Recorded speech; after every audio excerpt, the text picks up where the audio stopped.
Hal pertama yang dilakukan oleh kebanyakan orang sebelum olahraga adalah stretching. Namun, ini adalah hal yang sangat kurang tepat karena stretching tidak berpengaruh apa-apa terhadap resiko cedera dan tidak bermanfaat untuk performa latihan Anda ya. Sebelum olahraga, jangan stretching, tapi Anda harus melakukan pemanasan. Bingung? Mari kita bahas. What is going on semua and welcome back to the Indo Physio. Di video ini saya akan menjelaskan mengapa stretching sebelum olahraga tidaklah optimal untuk mengurangi resiko cedera dan tidak optimal untuk performa olahraga dan latihan Anda. Biasanya banyak orang ngelakuin stretching sebelum olahraga untuk mencegah cedera supaya nggak ketarik. Namun hal ini tidak didukung oleh fakta-fakta yang ada. Mari saya cantumkan, ada banyak banget studi yang menemukan bahwa stretching sebelum latihan, sebelum olahraga, tidak menurunkan resiko cedera. Jadi studi-studi ini berkata mau Anda stretching, mau enggak, hasilnya sama aja. Ketika saya cantumkan studi ini, banyak pertanyaan. Lah, jadi kalau gitu stretching fungsinya apa dong? Apakah ada fungsinya? Dan apa yang sebaiknya dilakukan sebelum olahraga? Oke, pertanyaan pertama, apa sebenarnya fungsi stretching? Stretching itu bukan tidak bermanfaat. Stretching ada bermanfaatnya. Tapi manfaat stretching bukanlah untuk mencegah cedera. Manfaat stretching adalah melemaskan otot atau bagian tubuh yang kaku dan meningkatkan lingkup gerak dari bagian tubuh tersebut. Pertanyaan saya ke Anda, apakah sebelum olahraga Anda mau ototnya lemes atau Anda mau ototnya kuat dan siap? Tentu saja sebelum olahraga Anda mau ototnya kuat dan siap supaya siap dipakai bergerak, berlari, dan beraktivitas. Kalau sebelum olahraga di stretching dan ototnya lemas, apa yang terjadi?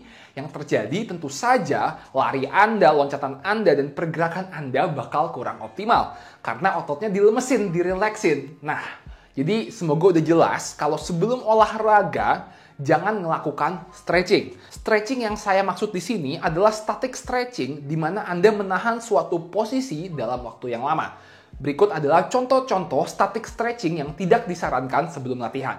Berikut adalah posisi child pose untuk meng-stretching upper body-nya. Sebenarnya yang tidak disarankan itu bukan gerakannya, tapi lama waktu menahannya. Ketika Anda menahan suatu posisi dalam waktu yang lama seperti tadi, child pose atau seperti downward dog seperti ini, Anda membuat ototnya lemes dan rileks.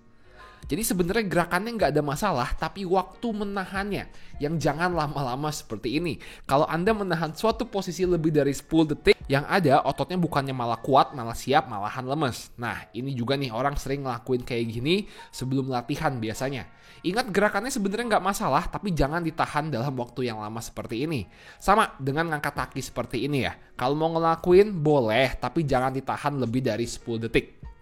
Sekarang kalau bukan stretching, apa yang harus dilakukan sebelum olahraga untuk mencegah cedera dan meningkatkan performa? Yang harus dilakukan adalah pemanasan. Ingat, pemanasan bukan stretching, berbeda. Kalau pemanasan, kita berfungsi untuk memanaskan dan menyiapkan tubuhnya supaya siap untuk bergerak dan berolahraga. Kalau stretching itu ngelemesin otot. Jadi yang kita lakukan, kita mau memanaskan badannya dikit, kita mau jogging-jogging kecil, kita mau bergerak-bergerak kecil, dan melakukan beberapa gerakan-gerakan yang berfungsi untuk menyiapkan otot-otot dan badan untuk latihannya. Posisi-posisi stretching yang sebelumnya itu sebenarnya boleh dilakukan juga di pemanasannya, tapi jangan ditahan dalam waktu yang lama. Cukup bergerak. Sekali lagi, posisi-posisi stretching yang tadi itu sebenarnya boleh dilakuin, tapi jangan ditahan dalam waktu yang lama. Kalau ditahan dalam waktu yang lama, otot dan bagian tubuh tersebut jadi lemes. Kalau kita gerakin doang, ini aman dan malah bagus untuk olahraga dan latihannya. Nah, seperti yang saya bilang tadi, sebenarnya gerakan child pose dan downward dogs itu nggak masalah selama Anda tidak menahan posisinya dalam waktu yang lama. Jadi kalau dilakuin seperti ini, dilakukan dengan bergerak, ini aman banget dan boleh dilakukan dan disarankan dilakukan sebelum latihan ya. Ingat, kuncinya jangan ditahan dalam waktu yang lama, karena ketika menahan suatu posisi dalam waktu yang lama, ototnya bakal lemas. Tujuan dari pemanasan ini adalah kita ingin menyiapkan badannya untuk melakukan gerakan. Bayangin, sehari-hari Anda duduk dari jam 9 pagi sampai jam 5 sore. Kalau Anda seharian di kursi, kemudian langsung dihajar, suruh nge-sprint, suruh lompat, suruh lari-lari. Tentu saja badannya kaget dan bakal meningkatkan resiko cedera. Jadi ini fungsi pemanasan supaya badannya siap, nggak kaget sebelum melakukan latihan. Berikut saya akan contohkan Pemanasan yang optimal sebelum olahraga. Berikut saya akan mencontohkan pemanasan yang saya sarankan dilakukan sebelum berolahraga, jogging, atau melakukan aktivitas fisik. Pertama-tama kita mau jogging atau lari-lari kecil untuk meningkatkan heart rate atau denyut nadinya. Kalau Anda seharian di kursi duduk dan Anda langsung dihajar olahraga intens, tentunya badan bakal kaget. Jadi pertama kita ingin panasin satu tubuh dengan lari-lari kecil atau jogging-jogging kecil ya. Setelah itu kita ingin melakukan jumping jack seperti ini, sama fungsinya untuk memanaskan tubuh biar anggota-anggota tubuhnya nggak kaku dan siap untuk bergerak. Mungkin joggingnya bisa dilakukan selama 1-2 menit, kemudian jumping jacksnya ini dilakukan sebanyak 10-15 repetisi. Kemudian sekarang kita panasin kaki dikit dengan melakukan gerakan squat nyamping seperti di video ini. Gerak senyamannya aja, nggak perlu ditahan dan nggak perlu di stretching. Ingat ya, kuncinya bergerak, bukan ditahan dan bukan di stretching. Gerakan ini sama untuk meningkatkan mobilitas dan kapasitas gerak dari bagian tubuh bawah Anda ya. Dilakukan sekitar 10-15 repetisi gerakan Cossack squat ini, kemudian kita baru pindah ngelakuin squat biasa. Nah, squat biasa ini gunanya untuk mengaktifkan otot-ototnya supaya siap dan gak kaget ketika langsung dipakai olahraga. Sama bisa dilakuin sekitar 8-10 repetisi. Nah, habis ngelakuin squat ini, terakhir kita mau melakukan yang namanya hip opener. Kita ingin membuka hipnya supaya nggak ketarik dan nggak tiba-tiba kesleo ketika latihan dan olahraga. Sama kita mau ulangi sekitar 10-15 repetisi. Kunci dari pemanasan ini adalah kita mau badannya siap, agak ngos-ngosan dan keringetan dikit, tapi jangan sampai capek. Paling dilakuinnya nggak usah lama-lama, cukup sekitar 5-10 menit ya. Tentunya gerakan-gerakannya disesuaikan dengan olahraga yang Anda lakukan. Kalau olahraganya banyak pakai kaki, tentu saja kita panasin kakinya lebih banyak. Kalau olahraganya lebih banyak pakai tangan, tentu saja kita panasin tangannya lebih banyak. Berikut contoh pemanasan untuk tangan atau upper body ya.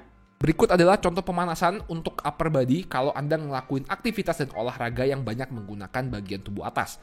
Pertama kita ingin muterin bahunya seperti ini, 10 putaran ke belakang dan 10 putaran ke depan. Ya, ini berfungsi agar bahunya panas dan siap untuk bergerak. Setelah itu biasanya saya menggunakan stick, tongkat atau apapun yang panjang, kemudian melakukan gerakan ini yang dinamakan shoulder dislocation relocation, gerakin tangannya ke depan dan ke belakang. Sama fungsinya untuk manasin otot-otot di bahunya.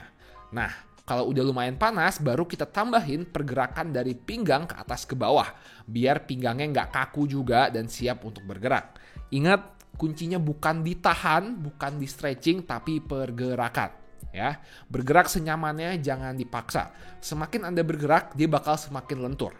Kalau pas pertama-tama ngelakuin kaku, nggak masalah, tenang aja ya.